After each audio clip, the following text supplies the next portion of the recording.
I'm mostly an awesome teacher. Not so much an awesome vet, but I'm an awesome teacher. They're better vets.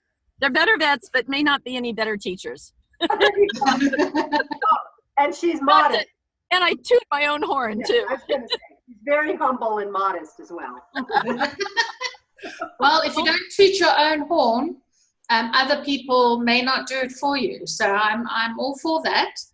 Well, I've got a great horn tutor with Kate, because it's a mutual admiration society. Wonderful. An important work that you're doing, especially if you can help the general public, but as well as your own profession, to open up to a major amount of tools that could really help them in their work. It's got to get past the whole scientific only based thinking. I've been doing it for 35 years, teaching vets and lay people. And one of the best things that's out there right now is one called holisticactions.com. Right. And that's Dr. Jeff Feynman started it. It's the Holistic Actions Academy. Right. And if you're a member, you get an hour a week call with both Dr. Jeff and I on the phone, where we don't treat the animals, but we give advice. Wonderful. And teaching, and it's pretty much through the filter of classical homeopathy, but we're always talking about everything. I push flower essences and animal intuitives, and Reiki are the three, and acupressure are the things that I encourage everybody to be doing on a regular basis. And Dr. Jeff is very good at pointing out what's scientific about holistic. So that's a way to help bring in it's mostly for pet owners, but we do have a few nurses, or every once in a while a veterinarian will join us, and we do bring on other speakers as well for that. And then we have other stuff we do, but that's really the money's worth part of an hour, 4 hours a week with 2 homeopathic veterinarians. A great bonus. Wow. Yeah. Yeah, and you guys should be super busy. We hope that's our goal. Our goal is 1 million people by 2025. Wow, that's fantastic. And I don't know what we're roaming around right now. I taught a course a couple of weekends ago, live in Connecticut and live streaming. Right. And we had, I think, 60 or 70 on live streaming. The majority were scholarship free. And then we had about 12 in the room. Wonderful. That's the best way to do it, online and offline, in person, if you can. For those that can, and those that can't, at least you can reach much further out. That's what we try to do with these webinars, is, to try and just spread the word and the message out as far as we can. I'm a little bit concerned because Liz doesn't seem, I know she got on earlier, and Liz Brown. Hello, I'm Liz. I'm able to view and hear you, but my video and mic aren't working for me. Oh, okay. Great. Okay. Thanks, Liz. You want to check and make sure you've done it from your end for her? Hear you and see you earlier, but not sure what happened. I'm going to see. All right, let me just see if I can mute and then unmute her. Maybe that'll work. Unmute. Okay.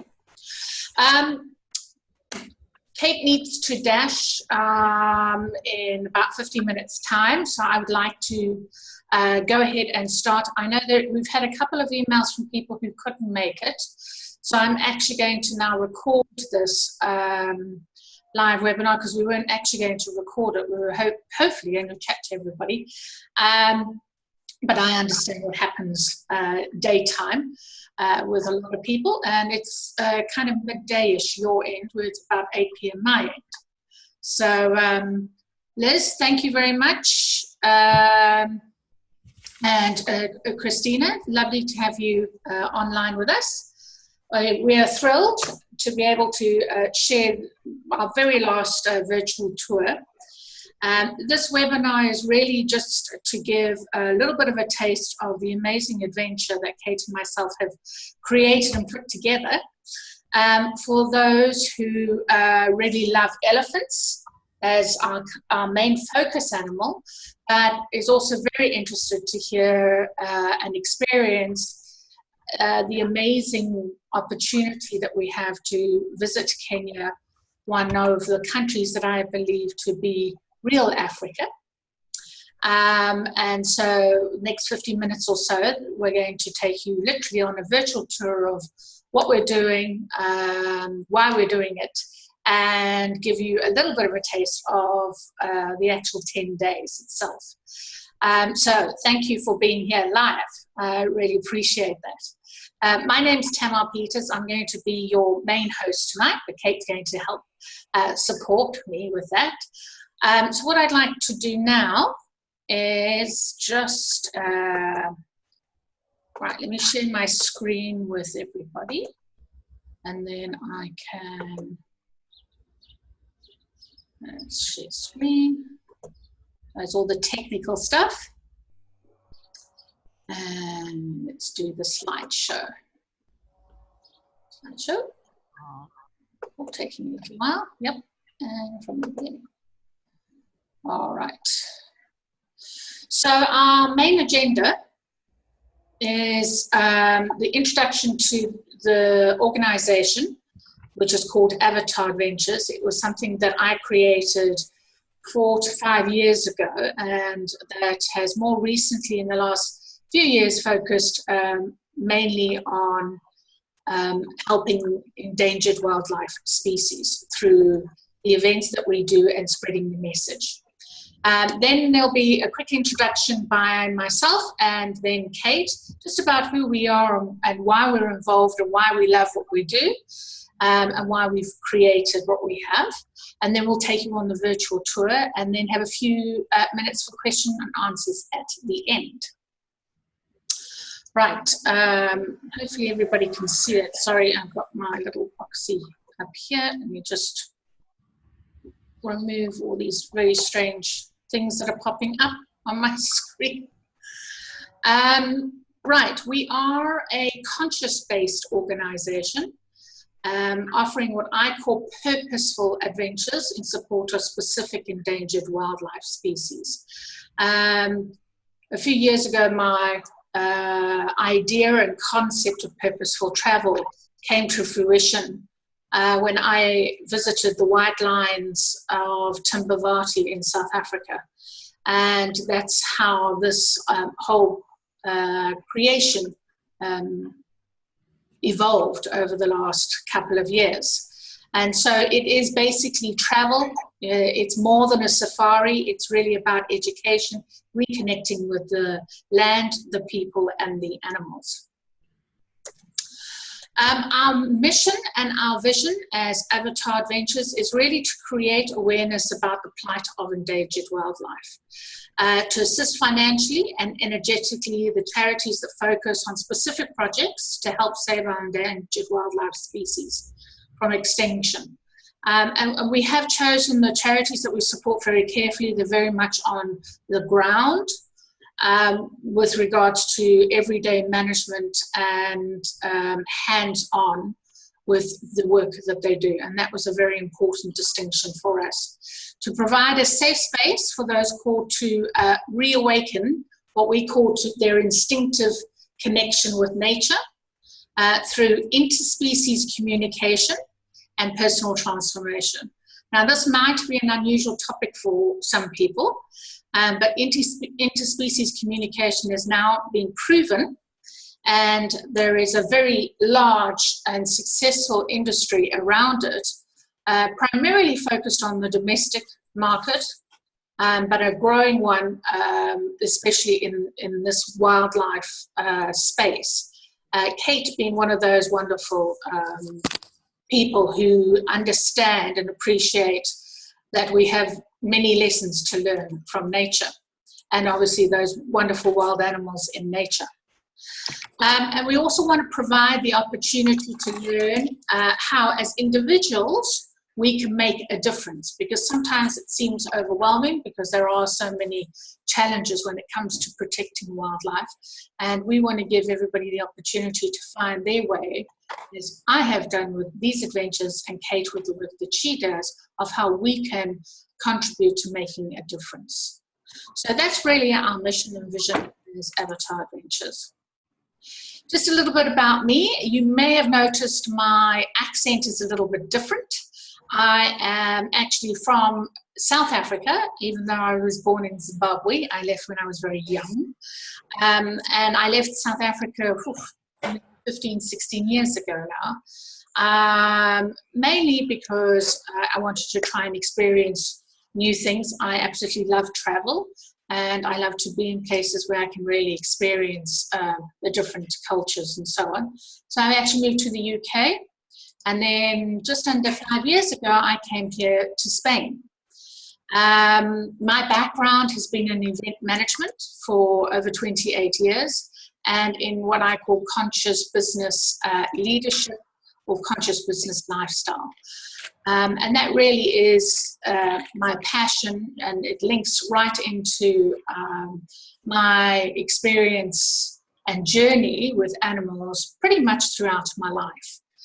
I have always been very close to animals. Living in South Africa and actually working in the events industry, we did a huge amount of safaris and different types of events, always to do with nature, which, you know, I feel very privileged to. When you're living in South Africa, I don't think you really appreciate how special it is. It's only when you speak to people who live elsewhere in the world do you realize how privileged you are to be able to go out into the bush and, you know, see a pride of lions, a herd of elephants. We kind of become blasé about it a little bit. But I have definitely been called back to Africa. I had my own reconnection with the animal species through interspecies communication with a beautiful white golden retriever called Max. And you can read all about that on my website. But to just summarize it, basically I had an experience with him where he spoke to me in picture form, and it really reawakened something in me from my childhood where I used to speak to animals all the time. And that started me on this amazing journey where I ended up creating these conscious adventures to help specifically wildlife species. After a very large white lion came to me on a number of occasions with messages of this is the work and the purpose of my journey on this planet, to create these interactive experiences. So that's just a little bit about me. What I'd like to do now is turn it over to Kate, for those that don't know Kate, so that she can share with you her background and her passion. And Kate, for me, was an absolute incredible find to be able to collaborate with on this particular adventure. Her love for elephants, her supporting the orphans already at the Sheldrick Wildlife Trust, even before her and I connected, just meant that, you know, there's no doubt she was divinely brought to me in order to help me on this trip. So without further ado, I'm going to pass over to Kate, and Kate can tell you a little bit more about herself. Thank you, Tamar. It's lovely. I am, you know, we've done this presentation a few times, and each time I get more excited because the trip is getting closer and closer. So I too am thrilled to be here. My background is as an animal communicator for over 25 years. I think we're moving into 26 by now. I feel really blessed and so grateful to be able to be a voice for the animals. And I do, although I work with people and their beloved companion animals, I have a deep passion for being a voice for the wild ones. So for me, this trip was absolutely a dream come true. And to be doing it with Tamar, and we're just like sisters from different parents, and actually soul sisters, which is better than the parents. We'll leave the parents out of this. It just, everything is falling into place in such a beautiful way with such amazing women on the trip with us to share this experience. And yes, my whole goal here is to be a voice for the animals, to help everyone connect their hearts to the animals, because of course when we come together in a group, the energy is that much more powerful, and that supports everybody in connecting more deeply. So I will be teaching some classes before our trip to help people hone their abilities and get some practice in before we go. And then of course we will be doing exercises and things while we're there. And it's all hard work. It's just such a labor of love. So that's enough for me. Wonderful. And yes, collaboration is really important on a trip like this, because a lot of emotions and excitement happens. And we're also going to be, teaching those that know and don't know about animal communication as part of this process. And that, if anybody has been through it for the first time, they will understand there is a lot of emotional shift and transformation that happens. And it's very important to have two very aligned, like-minded people to support that process. So thrilled to have Kate. I can't wait for the adventure. I know we're going to have an absolute blast, because we already do on all the calls that we've had. So thank you, Kate. Right, moving on. So we've called this lovely adventure "The Empowering of Our Hearts, Awakening the Ancient Elephant Song," mainly because we wanted everybody to experience the essence of what we're doing. And they're such iconic beings, if you like. They are, for me, besides the lion, they are the other iconic animal for Africa. And of course, they're very ancient and considered to be extremely sacred because of the history of their species. And unfortunately, as we all know, they're seriously under threat, even more so recently with all the changes in import of trophy laws, poachers, and their loss of environment. And so they're in dire straits, and it's really interesting. This year, a lot of animal activists across the spectrum have all been called to really focus and help the elephants right now. So we're doing this adventure in support of the David Sheldrick Wildlife Trust in Kenya, an amazing organization that I would seriously encourage everybody to find out more about. You can have the opportunity to sponsor a wonderful orphan elephant or elephants, as all of us who are going on the trip are doing, because the work that they do is phenomenal.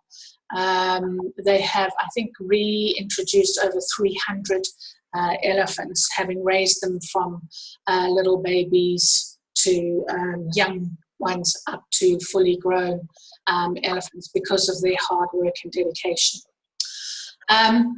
The adventure starts on the 9th of September and it goes to the 18th of September in 2018. So it's actually 10 days in length. Right, so one of the main things that really inspired me many years ago was the Out of Africa film that had, oh no, I've forgotten her name, Meryl Streep in it, and the other handsome guy. Robert Redford. Thank you, Robert Redford in it. It changed my life, even though I was living in Africa. It just, gave you such an incredible experience of Kenya more than anything else. And of course, the history behind Karen Blixen, who the film was made about, is very interesting and important. She played an important part in those colonial days in Kenya. And so, the theme song of that film has always reminded me of Kenya, and every time I hear it, I cry because my heart yearns for it. And I was lucky enough to go to Kenya a couple of times, but the last time was on my honeymoon many, many years ago. And so it's, it's like bringing me home again. And of course, for most people, Kenya is notoriously known for the African elephant. Unfortunately, the herds are dwindling quicker than they are replenished. So, it's become urgent for us to start focusing and calling attention to them. So, on our very first day of our adventure, we will be attending the David Sheldrick Wildlife Trust. They have an orphanage actually in Nairobi itself. And this is pretty much where all the orphans get taken to first, because they have an entire amazing team that help to support and take care of the animals. As and when they come in. Baby elephants need a huge amount of attention, especially physical, and they're like humans in that regard, in that they need a lot of physical touch and attention from other beings. Daphne Sheldrick, the lady you see there, unfortunately recently passed away, but her daughter who's standing next to her there is now taking over from her and continuing the amazing work that her and her husband initially started. So we're very excited. We'll be actually visiting the Wildlife Trust, and we'll be able to see all of the baby elephants. And then we'll be going to the Karen Blixen Museum, and we'll be going to the Giraffe Centre in Nairobi. And then afterwards we'll be visiting our own orphaned elephants that we have sponsored. So if you have done that, you are allowed then in the afternoon, especially for those that have actually fostered any of the elephants. So we get to have the experience again in a little bit more of a personal way.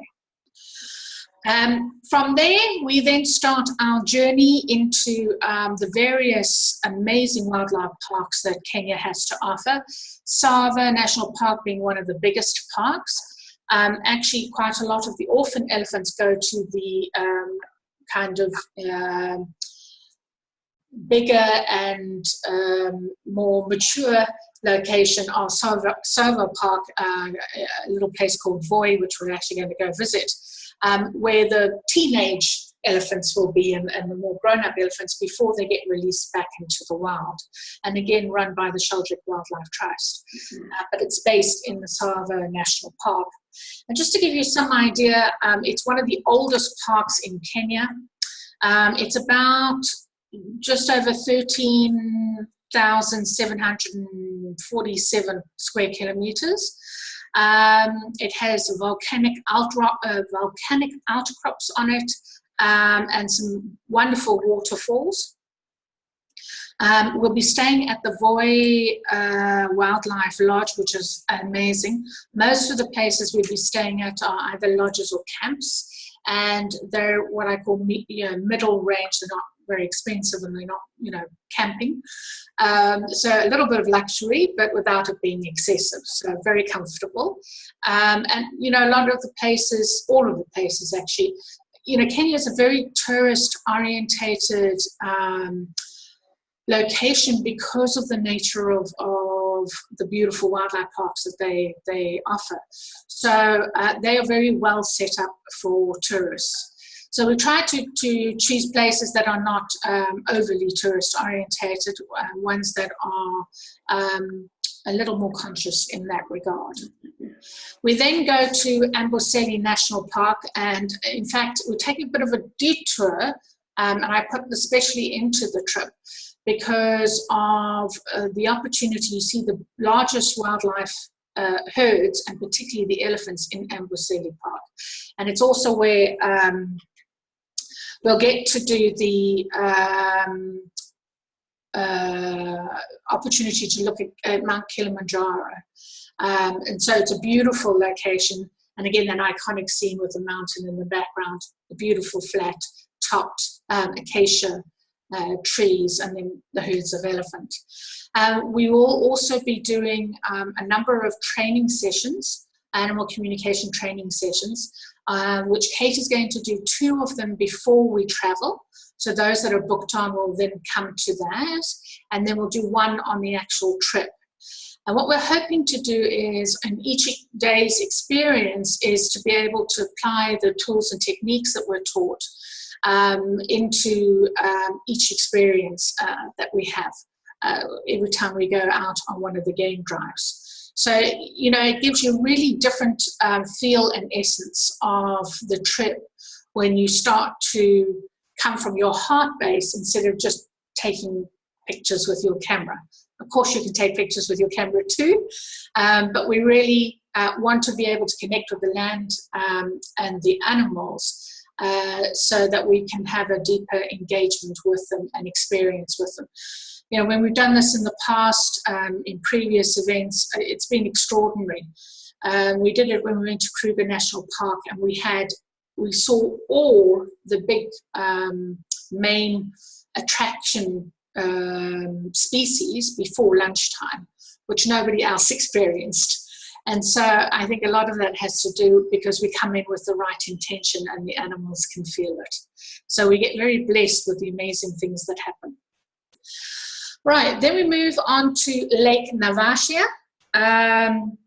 Lake Navashia is a beautiful location. It's quite unique in that it has this amazing hippo, what would you call it? Hippo lake. And they are incredible. Hippos, I love hippos. They are the funniest creatures on the planet. They're also, unfortunately, the most dangerous. But that's only if you get between them and the water, or them and their babies. Otherwise, they're really cute to watch. And they're very safe to be around as long as you respect them, as it would be with all animals. And so we're going to have an amazing experience at this facility. It's very close to where we're staying, the lake, and you can see the pelicans in the background and the, not pelicans, what are they called? Flamingos, thank you. Where pelicans came from, flamingos.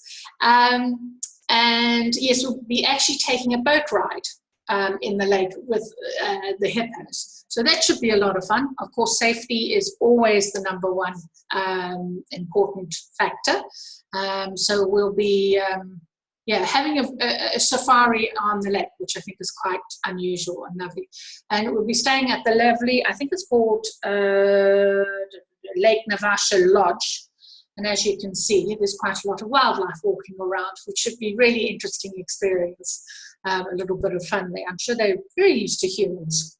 It is rather strange to see horses roaming around with a giraffe in the same area. A little bit of domesticated life with a bit of wildlife. All right, and then we travel on to the beautiful Masai Mara. And this, by the way, is the correct way of spelling it. This is the Kenyan way of spelling it. I think just through tourism, they've shortened it with without the extra A in the beginning. Masai Mara really is the best known location for the mass migration, which is pretty much the seventh wonder of the world. And so we get the opportunity of being in a Masai Mara during the mass migration. It pretty much, Masai Mara, the area of the park has about 25% of the total wildlife in Kenya. So very, very large. The migration goes from the Serengeti in Tanzania right into the Mara. And there are about 1.5 million wildebeest and zebra and antelope that do that journey between July and October. So that's the reason we chose the date of September. July and August are just really very, very high season, very busy tourist months. So we wanted to try to be towards the end of that. And we're going to be staying at a beautiful place called the Centrum Mara Camp in the Masai Mara. We're going to be spending quite a few days here because there is a lot to see. And so, you know, you can't go to Kenya and not go to the Masai Mara. It's one of those things that just has to be done. So very excited about doing that. And of course, meeting the Maasai people, very famously known with regards to their culture, their dress code. It's interesting, the Maasai people, they live, their land mass at the moment is about 160,000 square meters, which is a lot less than it used to be. A lot of their land has been taken over by the government, and you can imagine this has created all kinds of challenges. There's a population of about 1.5 million Maasai people in a total population of 75 million Kenyans. So they're not the largest tribe, but they're certainly one of the most well-known, and a lot of it has to do with their culture and traditions. They're very interesting people from the fact that they still embrace a lot of the tribal culture, which has caused a little bit of conflict, certainly for the women, where, you know, female circumcision is part of their culture. A lot of that is dying out now, especially with the new generations coming in. And so there is a lot of change that's happening for them from all aspects. And so we will be spending time with, we'll go to a Maasai village and we'll meet the elders, and we'll hear more about what their life is like, how they've had to adapt to their changing world, which, you know, very much simulates to a lot of us and what's happening in our lives in a different way. But what's incredible is they're still very connected to the land and to the people. And so from that perspective, it becomes very powerful understanding what that's about. Hi, Cindy. Hi. I just got out of a meeting and I have to run again, and I thought I'd jump in. I'm so sorry to disturb the... Not at all, not at all. Welcome, welcome. So I'm just going to keep going. We are recording it, so I'll send it after you. Send it after we've finished. Fantastic. So if you need to go, that's not a problem, Cindy. But thank you for coming on live. We appreciate it. So yes, the time that we're going to spend with them is going to be, I think, very illuminating when it comes to truly learning from those human species that's still connected to the land and how they see the future evolving. As you can imagine, their culture and their tribal ways are very threatened by the changes that are happening all over the world, and particularly when nature becomes unbalanced, i.e. wildlife species become extinct. I don't know if you all know about Yellowstone Park and the wolves, the story of the wolves in the Yellowstone Park, and how when they were completely wiped out, the entire park suffered for over 10 years. And literally the streams changed, the rivers changed direction, fauna and flora changed because they were only vegetarian animals, herbivores, and there were no carnivores. Anyway, they then reintroduced, they had to reintroduce the wolves back into the Yellowstone Park, and once they'd done that, within a year, the balance of nature had come back. And so, you know, when we start to mess with nature as our human animals, we don't really truly understand the challenges that can produce. So, you know, learning from the Maasai people, I think, is going to be a very powerful experience for us all. In addition, we're going to be doing a hot air balloon excursion, which, you know, again, it's one of those things, if you go to the Maasai Mara location, not to go up in a hot air balloon and see the mass migration is just not something you can't do. So we've included that. Tends to be a little bit pricey, but it's really worthwhile. So that will be taken up on one of our mornings. We will get an amazing experience. We'll be floating over the Maasai Mara, watching all the animals. So that gives you a little bit of a taste of our amazing adventure that we have planned. Lots of variety, as much variety as we could possibly fit into 10 days without exhausting you. Too many early morning trips and so on. But there will be game drives each morning and each evening. And it really is up to you if you wish to travel on. We're not, you know, forcing anybody to do them, but obviously each one has its own different experience. And in the different locations that we have put together gives us those different experiences. So that will give you just a little bit of a taste of what we're going to be doing on the trip. How are we doing time-wise, Kate? Because I can't see any clocks here. Oh, you're muted. I can't hear you. Oh, Here I am. I've got about 10, 15 more minutes. Okay, great. Perfect. I'm nearly finished, so that's good. All right.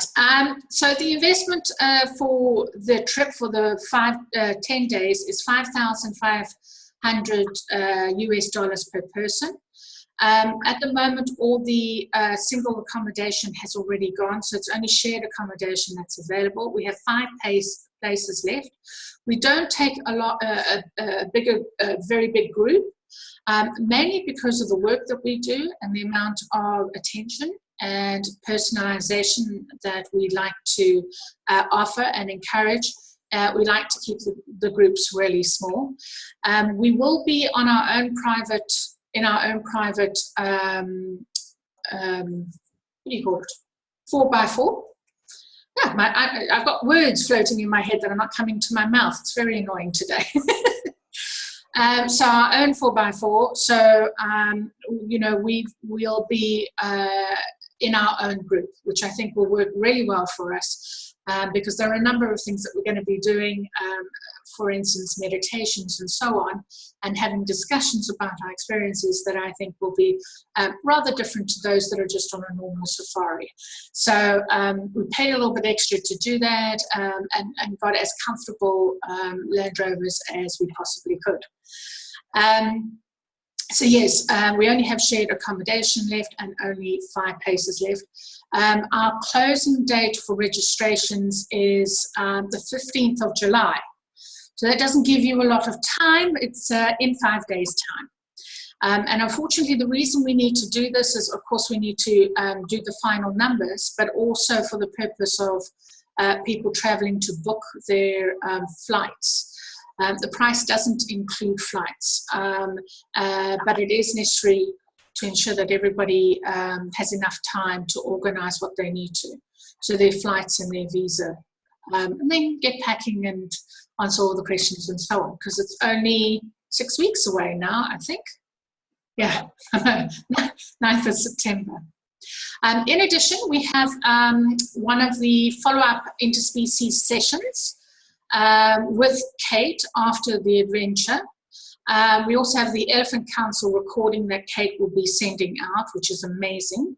And she'll explain a little bit more about that in her email to you with the recording. Kate, have you worked out how to send that out? The recording, I will. I think probably the easiest way is I'm just going to create a page on my website and move it there and then just give everybody access to it. Perfect. Yeah, that'll be the easiest. But okay. This is a magical communication from the elephants, and it's very relevant to this trip because they're discussing, in addition to the work they do at the planet and the humpback whales, they are also sharing how their relationship with humanity, the African elephants in particular, is changing for the better, actually, and why. And it's so relevant to our trip. So that's going to be something very special for everybody to have before we go. So, yay. That's going to be absolutely wonderful. And I know that from previous experience, we have amazing things happen. People get incredible messages and learnings and transformations from just connecting with them. So really looking forward to that.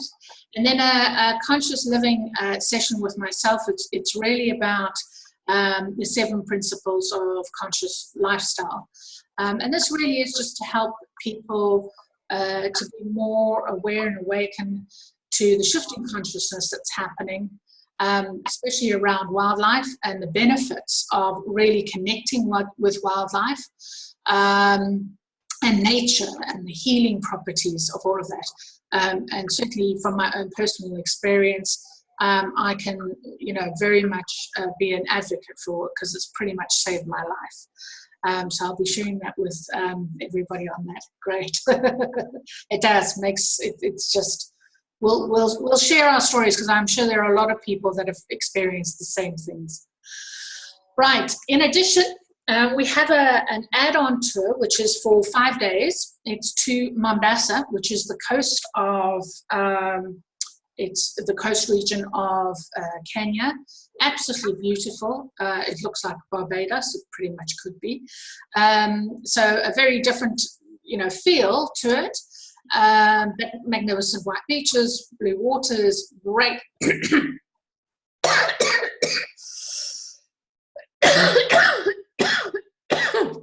Excuse me. Kate? Go ahead, mute yourself, honey. Oh, You okay? yes, oh, something just blew into my throat. Hold on a second. Sorry, I have the fan on me because it's so hot, because I've got the windows closed because it's so noisy outside. And I think it blew something into me. Oh. Apologies about that. Right. So yes, great snorkeling and dolphin experiences. And we have a trip organized to Wasini Island, which is just an incredible place to visit. Go and have lunch. When I was snorkeling in the water there, I had an interesting encounter with some plankton, which I didn't know can actually sting you. But it wasn't sting as in sore, but they like give you electric shock, which is okay because they're so tiny, except if you swim into a lot of them, which is what I did. I got the fright of my life because you can't see anything. So you're looking down, you can't see anything, but you can feel all the little electrics going off. So, but incredible snorkeling opportunity. So a little bit of a different wildlife experience and a little bit of R&R after being in the bush for 10 days. So it's optional. It is extra information about it is on the website. We've created it with our tour operator and you would book directly with them, but I can answer any questions that you have.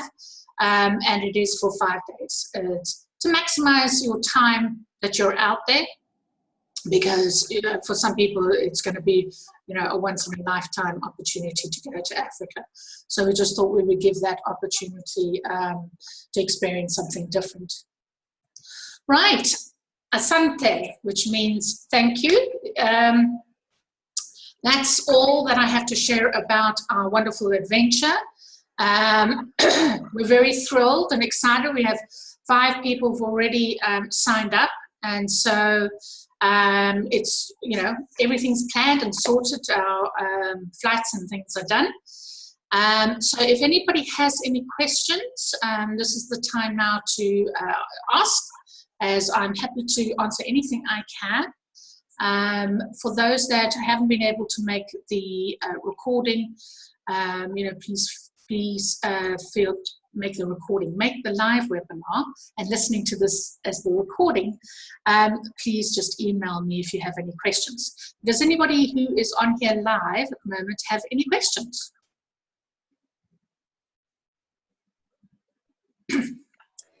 Well, I do. I want to make sure Liz has a chance to ask any, but my question is about the raising the orphan elephants. When they are being handled so much by people, does this then decrease their chance of success in the wild as they become adult because they now like people? Yes, I mean, one of the things they have to, and I'm sure we'll hear more about it because that is a very relevant question. And I'm sure that we'll hear more about it when we go to visit them. Yes, it makes them more trusting of human beings. But by the time they are old enough to go into the temporary camp in Savo Park, they are then not touched at all by the human. Okay. So there is a lot of dehumanization time, years of it, before they get released back into the wild. Also, they go back into protected areas. So they are monitored and constantly looked after. Of course, you can't protect them 100% of the time. But elephants generally are pretty friendly with humans, unless they feel threatened by them.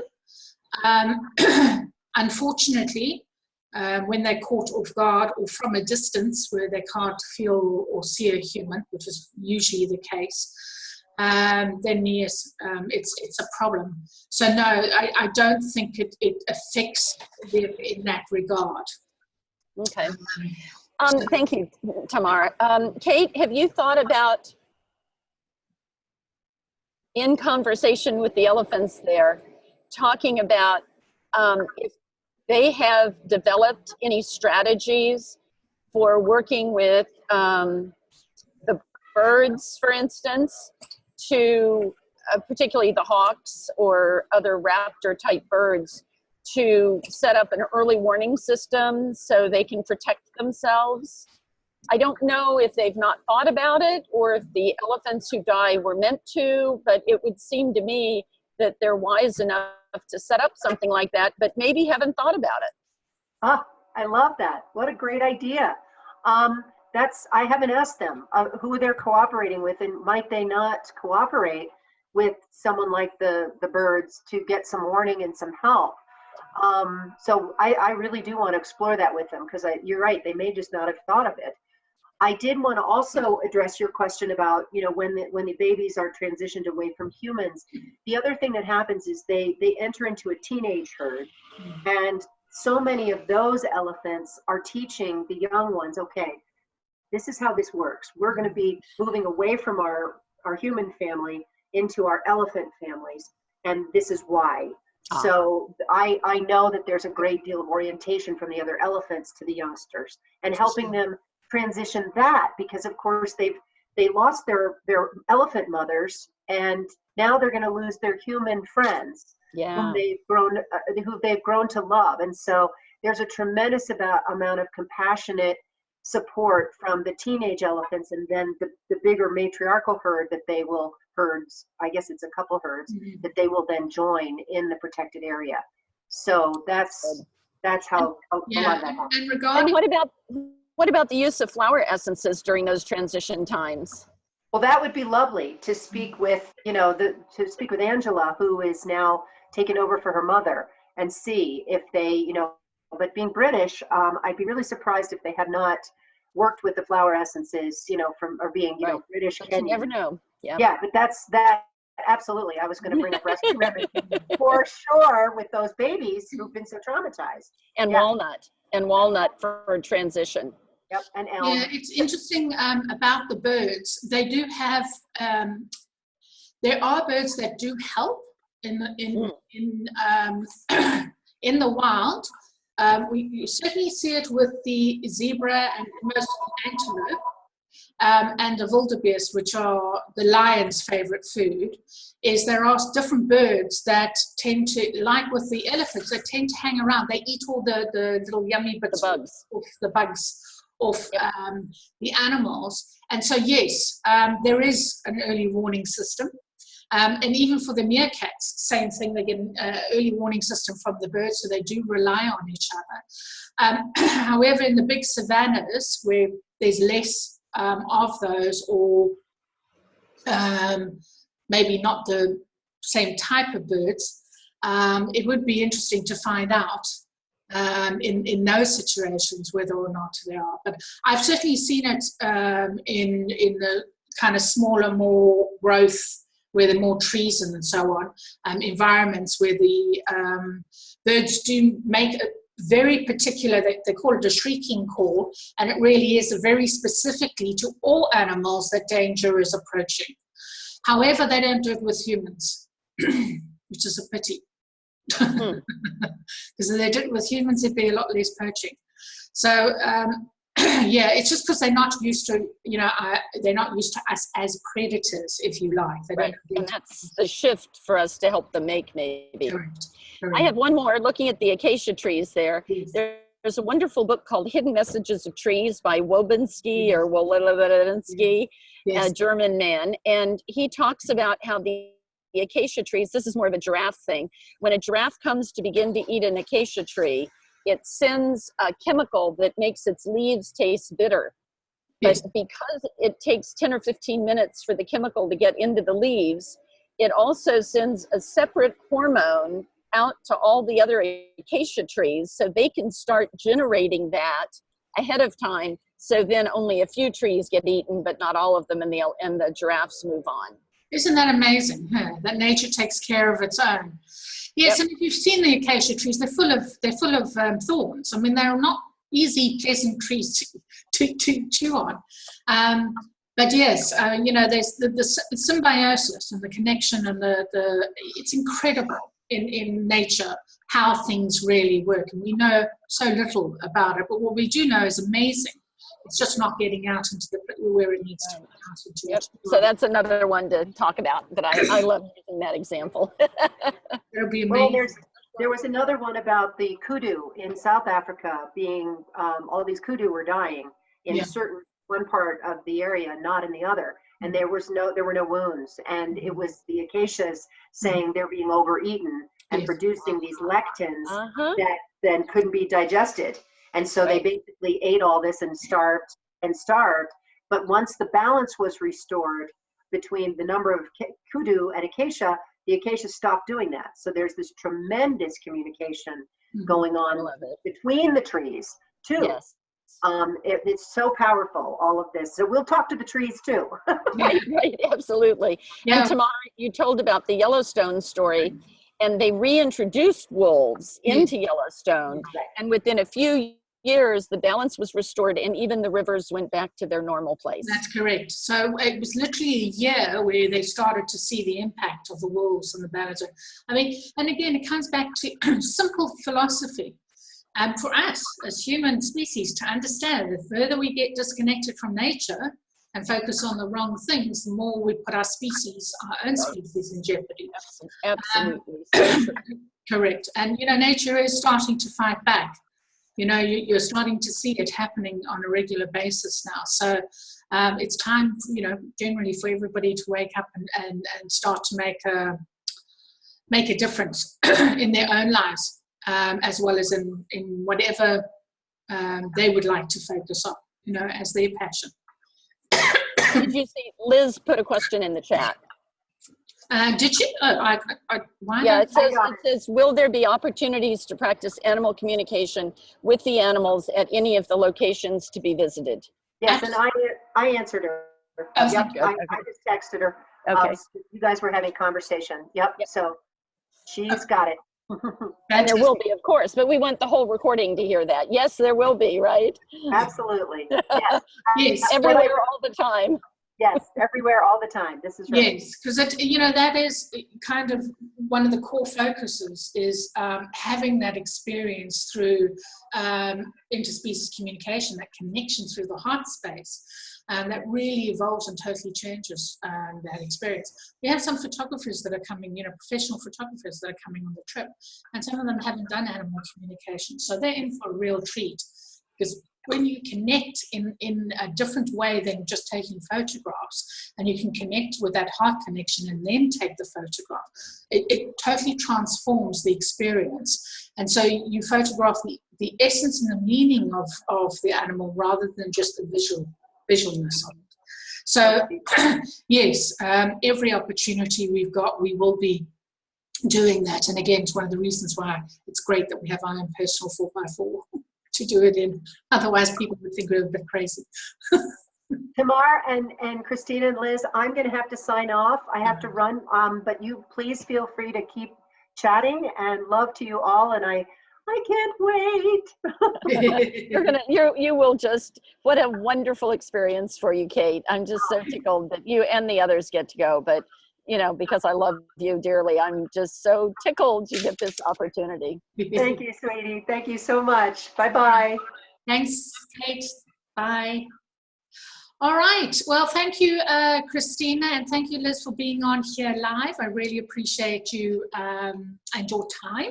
And lovely to connect with you, Christina. And Liz, I know I can't see you or hear you, but I did see you earlier when you first came on. So thank you for being here and supporting us. I really appreciate that. If there are any questions or you hear of anybody who would be interested in a trip like this, please let me know, as we will be closing off in a few days' time. And then just focusing on getting all the final plans sorted out for the rest of these 6 weeks we have left, which is very exciting. All right, thank you so much. Thanks, Liz. Thank you, Christina. Take care. Bye-bye.